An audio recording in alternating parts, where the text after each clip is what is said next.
আজকে আমি আপনাদেরকে জানাবো তেলাপোকা সম্পর্কে এমন 10টা অজানা তথ্য এবং কি মজার তথ্য যা আগে হয়তো আপনারা জানতেন না। তেলাপোকা কিন্তু খাবার ছাড়াই 40 দিন বাঁচতে পারে।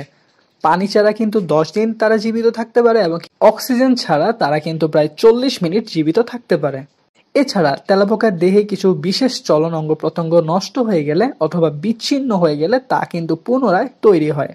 তেলাপোকা সব খায় শুধু সিমেন্ট এবং কি সিমেন্ট জাত পণ্য ছাড়া। নিউক্লিয়ার বোমাও তাদের খুব একটা কিছু করতে পারে না, কারণ নাগাসাকিতে পারমাণবিক হামলার পরও সেখানে তেলাপোকা বেঁচে ছিল।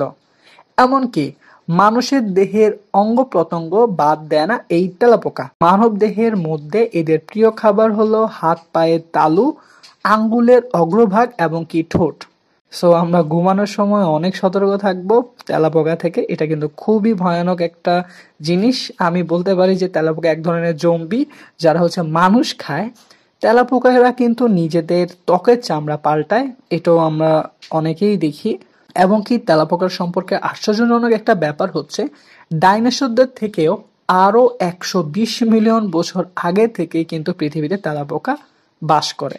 পরিবেশের সাথে যুদ্ধ করতে করতে তারা এখন যে কোনো জায়গায় কিন্তু থাকতে পারে। তেলাপোকার বংশ বিস্তারের ক্ষেত্রে একটা কিন্তু বিস্ময়কর প্রতিভা দেখা যায়। তেলাপোকা তার জীবন দশায় বছরে 8 বার ডিম দেয়, এমনকি প্রতিবার 40টি করে ডিম দেয়।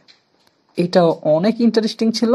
এবং সেই ডিম পরিপূর্ণ না হওয়া পর্যন্ত তার শরীরে নিয়ে চলাচল করে মা তেলাপোকা। ডিম সংরক্ষণ করে উথেকা নামক একটি বিশেষ থলিতে। কিছু কিছু তেলাপোকার প্রজাতি যেমন জার্মানের যেসব তেলাপোকা রয়েছে তাদের এতই প্রতিভা যে তারা একবার গর্ভবতী হলে সারা জীবন গর্ভবতী থেকে যায় এবং কি ডিম দিয়ে যেতে থাকে। তেলাপোকা মাথা ছাড়া 7 দিনেরও বেশি থাকতে পারে। এটার জন্য আমি বলেছি যে তেলাপোকা কিন্তু এক ধরনের জম্বি।